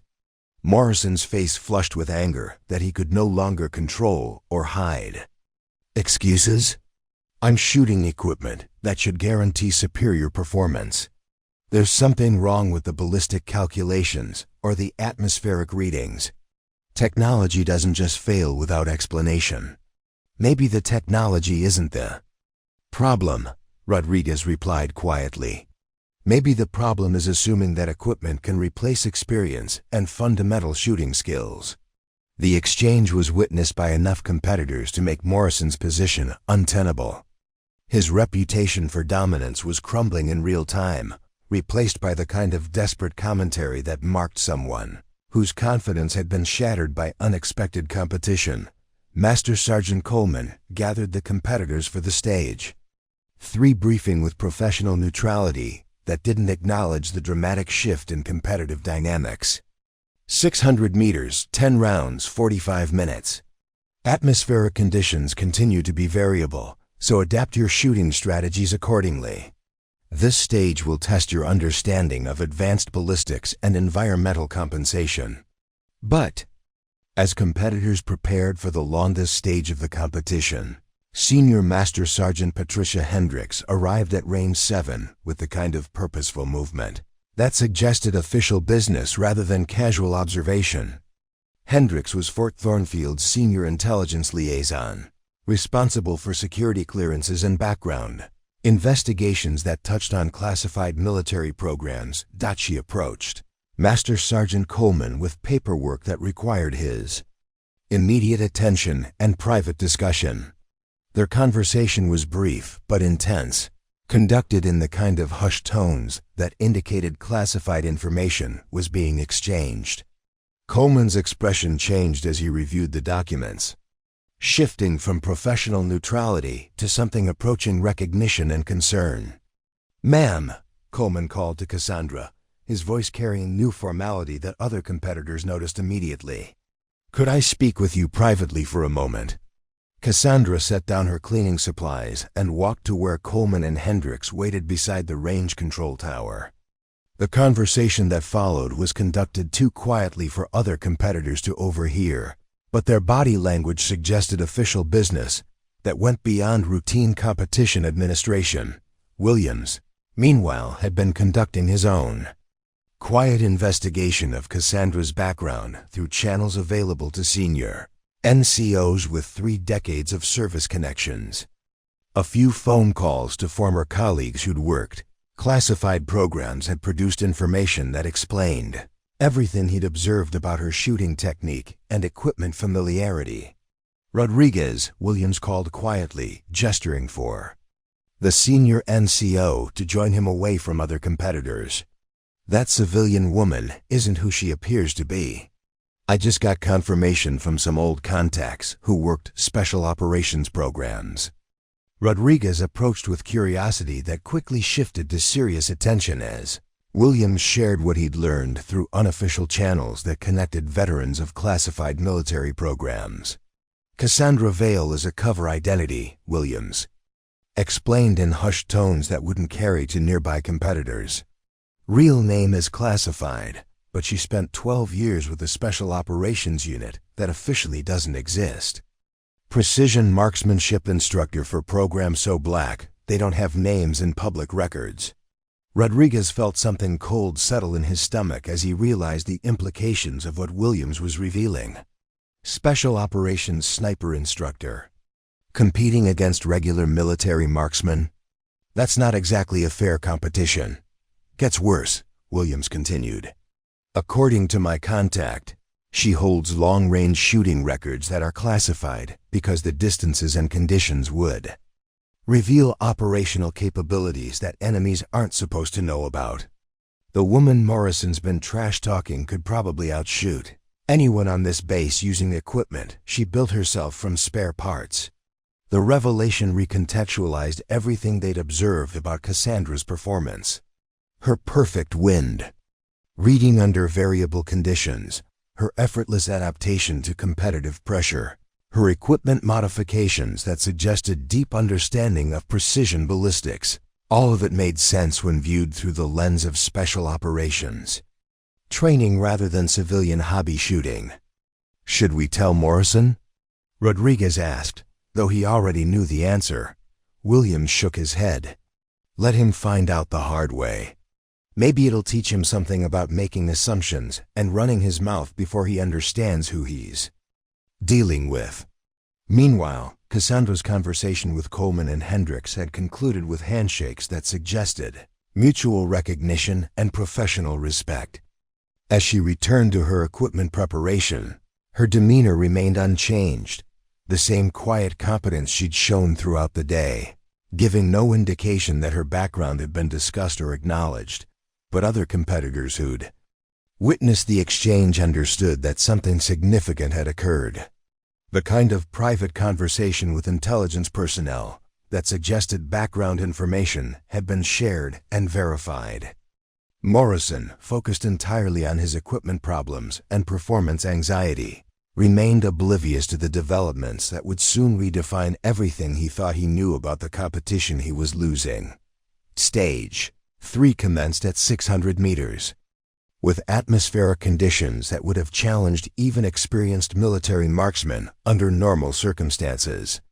But these were no longer normal circumstances, and the dynamic on range 7 had shifted in ways that created entirely new pressures for everyone involved. Word of Cassandra's true background had spread through the senior NCO network with the efficiency that characterized military information sharing among professionals who'd earned the right to know sensitive details. Master Sergeant Williams, Sergeant First Class Rodriguez, and several other veteran competitors now understood they were witnessing something unprecedented. A former special operations instructor demonstrating capabilities that most of them had only heard about in classified briefings. Morrison, however, remained focused entirely on his equipment problems and performance anxiety, oblivious to the intelligence revelations that had recontextualized everything he thought he knew about the competition.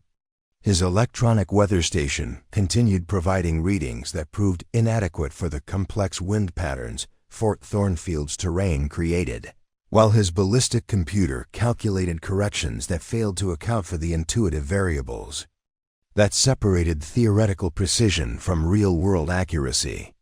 600 meters, 10 rounds, 45 minutes, Coleman announced, though his voice now carried subtle undertones that suggested he was managing a situation that had implications beyond routine competition.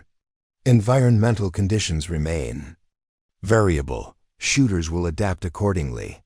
The target at 600 meters appeared as a small white square through even high magnification scopes, demanding absolute precision to score consistent hits in the crucial scoring rings.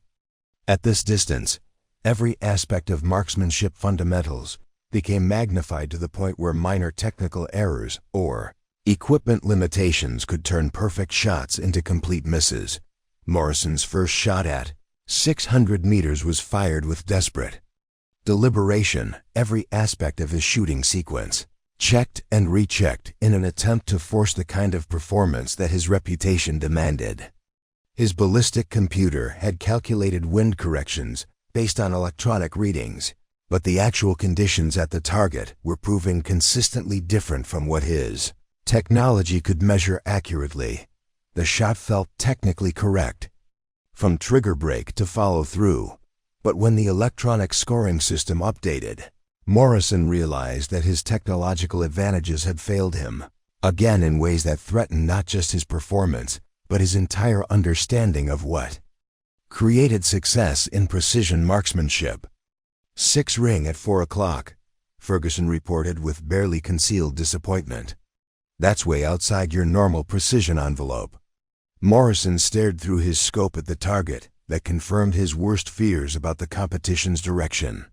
His shot had impacted well outside the area where champions were expected to place bullets consistently, while the woman he'd dismissed as an amateur continued demonstrating capabilities that his advanced equipment couldn't match. Cassandra's first shot at 600 meters was fired with the same methodical precision she'd shown throughout the competition.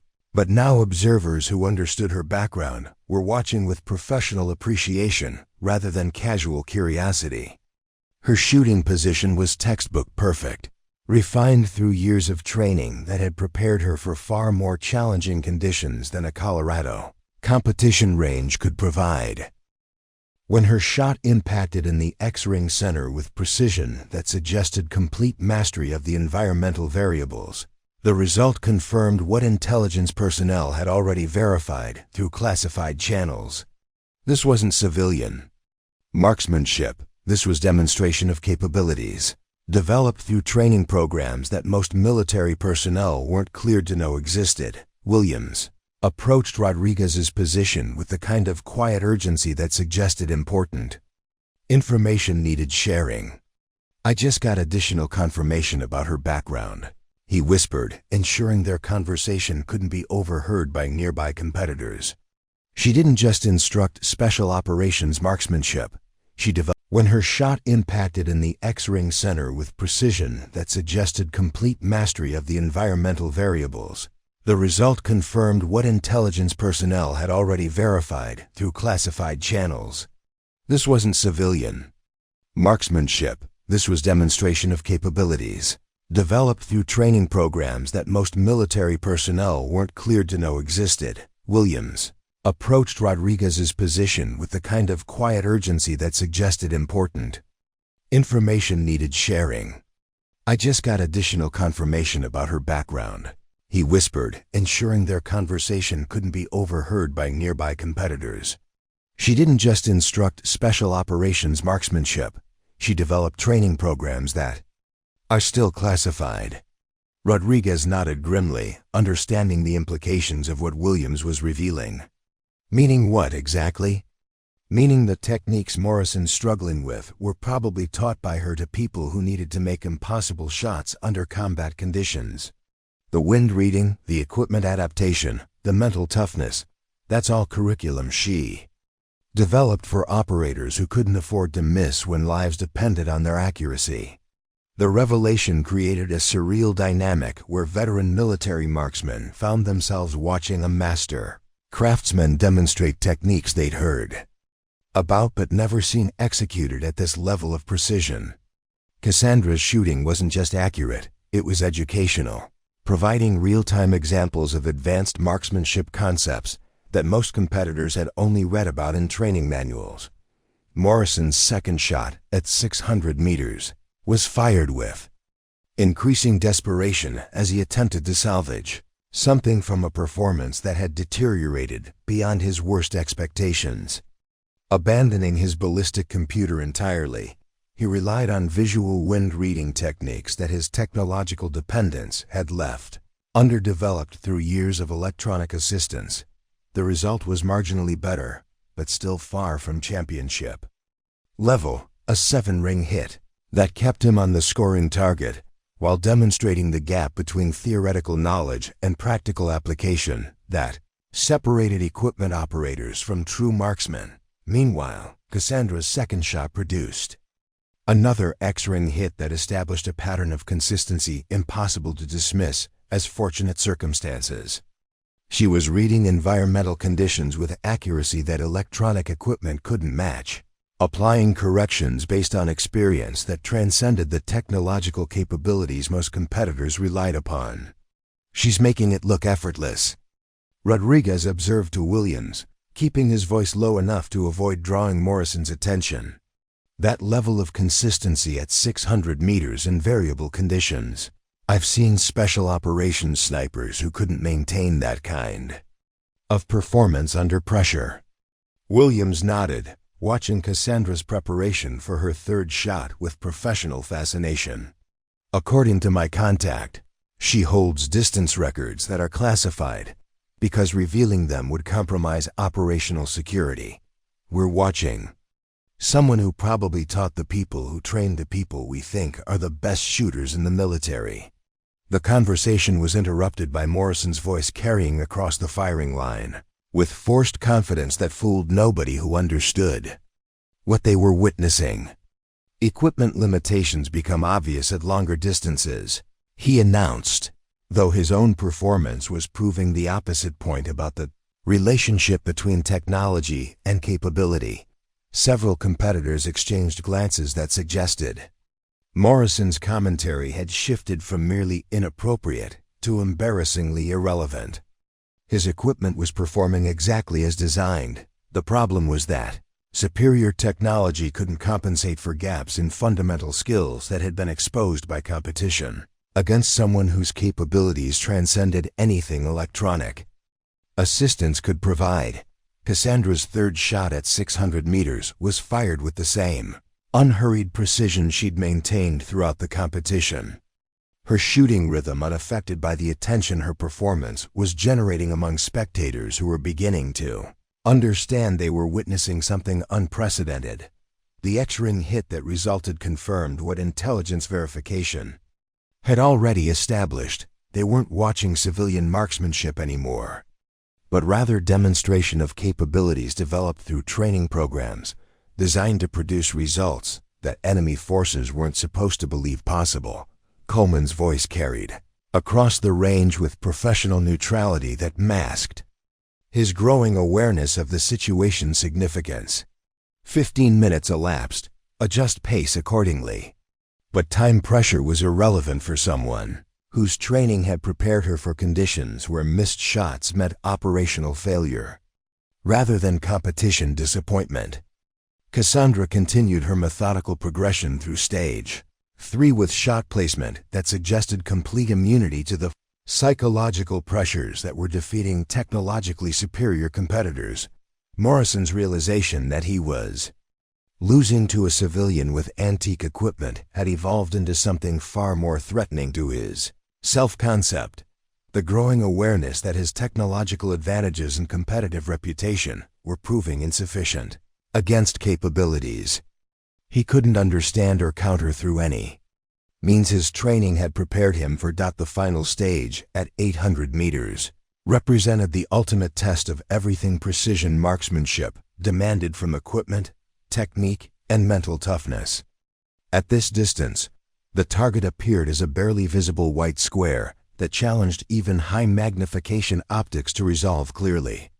Environmental factors that had been manageable at shorter ranges became magnified to the point where quarter-minute variations in wind speed could turn perfect shots into complete misses.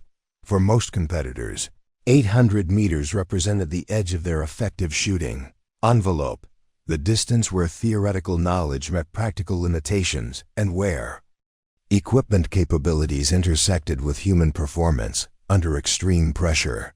For Cassandra, however, 800 meters appeared to be simply another distance that required the same methodical application of fundamentals she'd demonstrated throughout the competition. Morrison approached the final stage with equipment that should have provided every possible advantage at extended range. His custom rifle was specifically designed for 800-meter precision, with ballistic characteristics optimized for long-range accuracy. His scope offered magnification and clarity that made distant targets appear closer and clearer than competing optics could provide. His electronic systems calculated atmospheric corrections with scientific precision that eliminated guesswork from environmental compensation. Yet as he settled behind his rifle for the stage that should have restored his dominance, Morrison realized that all his technological advantages had proven insufficient against capabilities he still didn't fully understand. His confidence had been systematically destroyed through 3 stages of competition where superior equipment had failed to deliver the performance his reputation demanded. 800 meters, 10 rounds, 1 hour, Coleman announced, though by now most competitors understood they were witnessing something that transcended routine competition. Final stage, make every shot count. The first shot at 800 meters would determine whether Morrison could salvage anything from a competition that had challenged every assumption he'd held about the relationship between technology and performance. Through his scope, the target appeared small and distant, requiring absolute precision to score hits in the crucial scoring rings that separated competitive success from embarrassing failure. Morrison's shot sequence was deliberately methodical. Every aspect of his technique reviewed and verified before trigger release. His ballistic computer had calculated specific corrections for the environmental conditions his electronic equipment was measuring, and he'd applied those corrections with the mechanical precision his training had emphasized for years. The shot felt technically perfect from the moment it broke, with clean trigger release and controlled follow-through that suggested proper execution of all fundamentals. But when the electronic scoring system updated several seconds later, Morrison realized that his final attempt at technological supremacy had failed in the most visible way possible. Complete miss, Ferguson reported with shock in his voice. Didn't even hit the target frame.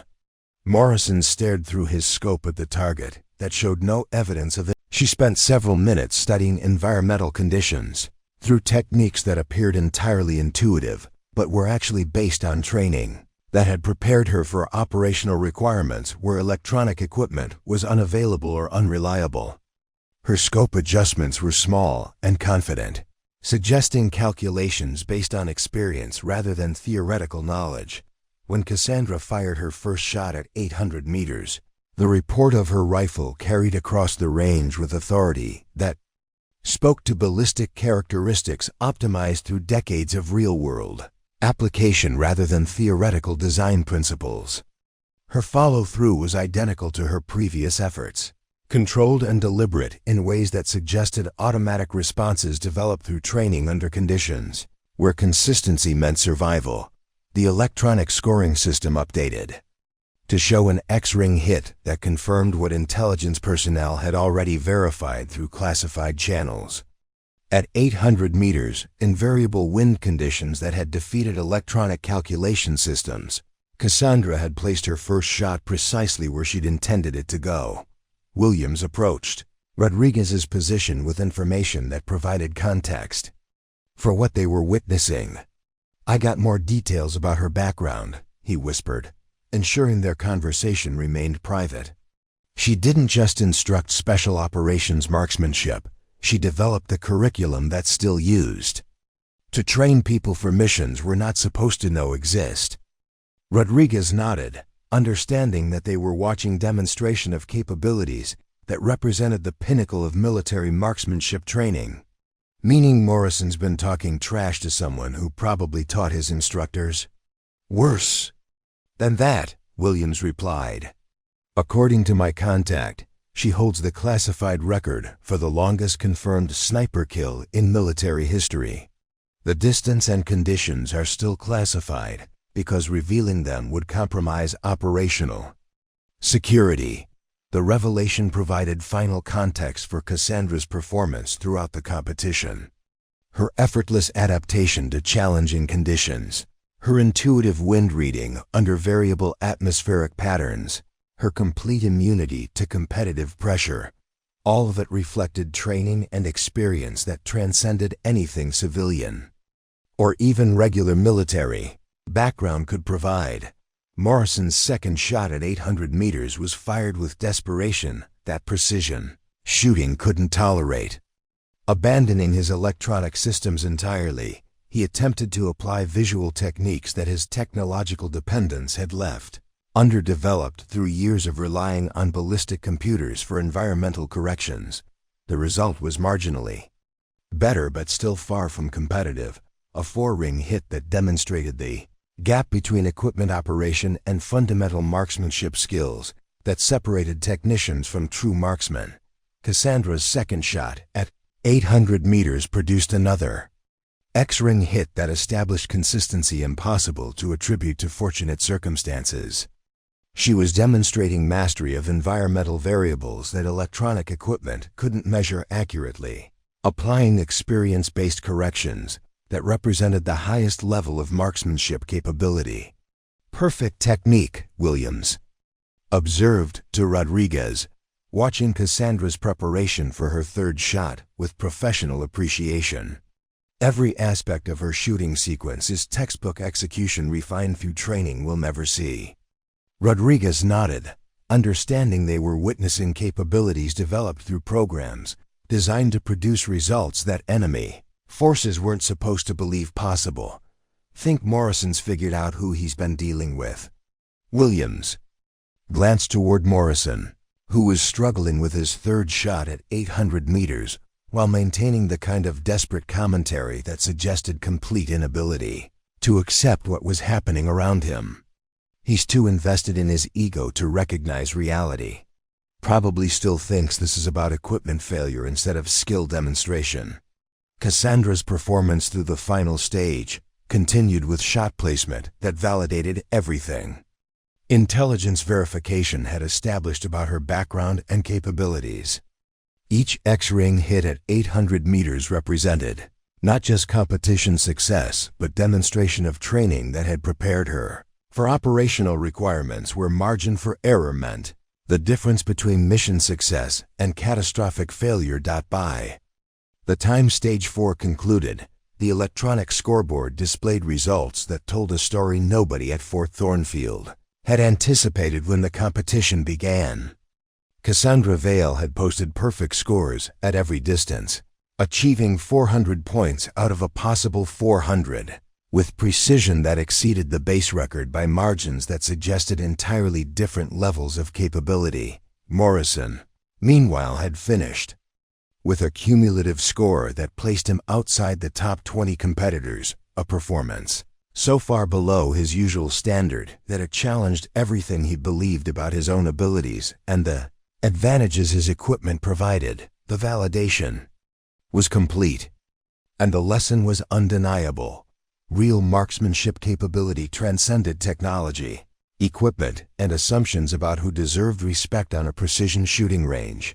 The awards ceremony took place in Fort Thornfield's main conference room, where 47 competitors gathered to witness the conclusion of a competition that had challenged every assumption about marksmanship, technology, and the danger of underestimating quiet competence. The atmosphere was subdued, marked by the kind of professional reflection that occurred when established hierarchies were overturned by unexpected demonstrations of superior capability. Colonel James Patterson, Fort Thornfield's commanding officer, presided over the ceremony with the gravity appropriate for an event that had implications beyond routine competition. His remarks acknowledged not just competitive achievement, but the broader lessons about judgment, respect, and the military, values that should govern interactions between personnel, regardless of their apparent backgrounds or equipment. Today's competition has reminded us that excellence takes many forms. Patterson began, addressing the assembled competitors with words that carried weight beyond their immediate context. True marksmanship capability cannot be measured by equipment. Specifications are assumed based on appearances. It must be demonstrated through performance under pressure and respected wherever it is found.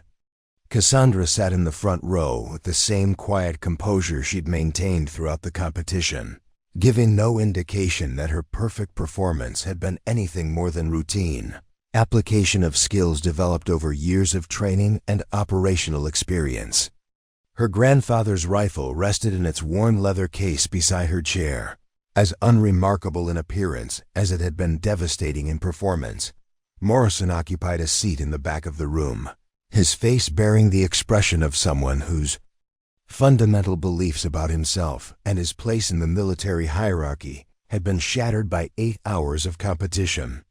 His custom rifle, which had cost more than most soldiers' annual salary, had proven insufficient against capabilities that transcended technological advantages through superior training and experience. The individual stage awards proceeded with recognition that acknowledged different aspects of marksmanship excellence, while building toward the overall competition results that everyone understood had redefined what was possible at Fort Thornfield's premier shooting event. Stage 1, 200 meters, Patterson announced. Winner with 100 points, Cassandra Vale. Polite applause filled the room, though most competitors now understood they were acknowledging something far more significant than civilian participation in military competition. This was recognition of capabilities developed through training programs that most of them weren't cleared to know existed. Stage 2, 400 meters. Winner with 100 points, Cassandra Vale. The applause was more sustained this time, reflecting growing appreciation for consistency that had proven impossible for even experienced military marksmen to match under the challenging conditions they'd faced. Stage 3, 600 meters. Winner with 100 points, Cassandra Vale. By now, the applause carried genuine respect from competitors who understood the difficulty of maintaining perfect accuracy as distances increased, and environmental factors complicated every shot. This wasn't civilian marksmanship anymore. This was demonstration of capabilities that represented the pinnacle of precision shooting training. Stage 4, 800 meters. Winner with 100 points, Cassandra Vale. The sustained applause reflected acknowledgement that they had witnessed something unprecedented in Fort Thornfield's competition history. Perfect scores at every distance represented performance that exceeded not just expectations, but the existing base record by margins that suggested entirely different levels of training and experience. Patterson paused before announcing the overall competition results, understanding that his words would be remembered and repeated throughout the military community for years to come. Overall competition winner with a perfect score of 400 points, Cassandra Vale. This performance establishes a new Fort Thornfield record and demonstrates the kind of marksmanship excellence that represents the highest standards of military precision shooting. The standing ovation that followed acknowledged not just competitive achievement, but recognition of capabilities that transcended anything most of the assembled professionals had previously witnessed. Veterans with decades of experience were applauding someone whose training and operational background represented levels of excellence they'd only heard about in classified briefings. Cassandra accepted the trophy with the same quiet dignity she'd shown throughout the competition, offering brief remarks that focused on respect for the military professionals she'd competed against rather than celebration of her own achievement. This competition represents the dedication and skill of some of our military's finest marksmen, she said simply. I'm honored to have participated alongside professionals who serve our country with distinction every day. After the ceremony, as competitors packed their equipment and prepared to return to their units, the conversations reflected lessons that would influence military culture long after the competition results were filed and forgotten.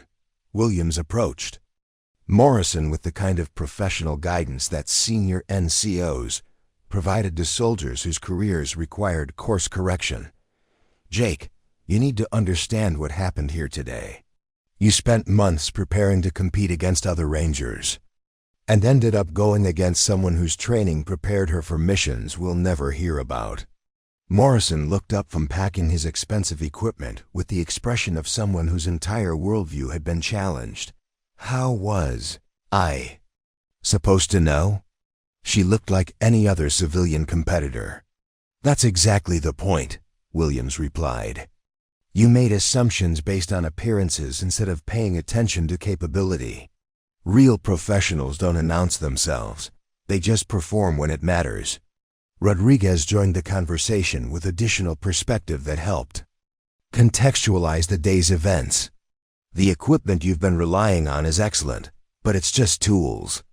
What we saw today was someone who understood fundamentals so thoroughly that she could achieve perfect results with basic equipment, while our technology failed under challenging conditions. The lesson was spreading throughout Fort Thornfield, as competitors returned to their units with stories that would be retold in maintenance bays, training facilities, and wherever military professionals gathered to discuss excellence and its unexpected manifestations. Master Sergeant Coleman found Cassandra as she prepared to leave the base, carrying her worn rifle case toward the parking area where her dusty Subaru waited for the drive back to her quiet mountain cabin. "Ma'am," Coleman said respectfully, "I wanted to thank you for participating in our competition. Your performance has given our people something to think about regarding assumptions, respect, and what real capability looks like." Cassandra nodded, understanding that the impact of her participation would extend far beyond the day's competition results. Sometimes people need reminders that excellence doesn't always look the way they expect it to. She replied simply as her Subaru disappeared through Fort Thornfield's main gate, returning her to the anonymous mountain community where her neighbors knew her as a quiet bookkeeper who kept to herself. The lessons of the competition began spreading through military networks that connected professionals across the country. The story that emerged wasn't just about marksmanship or competition results.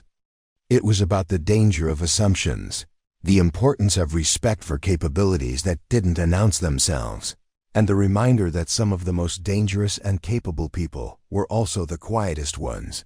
Morrison's experience became a cautionary tale about ego, technology dependence, and the importance of humility in professional environments where assumptions about superiority could be challenged by demonstrations of actual excellence. His equipment remained expensive and effective, but his understanding of what created true capability had been permanently changed. The competition trophy sits in Fort Thornfield's display case today, marking not just a shooting record, but a reminder that excellence takes many forms and appears in unexpected places. The brass nameplate reads simply Cassandra Vale, 400/400ths, but the real lesson is inscribed in the memories of 47 competitors who learned that quiet confidence often masks capabilities that loud arrogance can never match, because sometimes the most dangerous person on the range is the one who doesn't need to tell anyone how dangerous they are. Sometimes real excellence speaks softly and carries an old rifle. And sometimes, when you think you know who you're dealing with, you discover that assumptions are more dangerous than any target you'll ever face. Up next, you've got 2 more standout stories right on your screen. If this one hit the mark, you won't want to pass these up. Just click and check them out.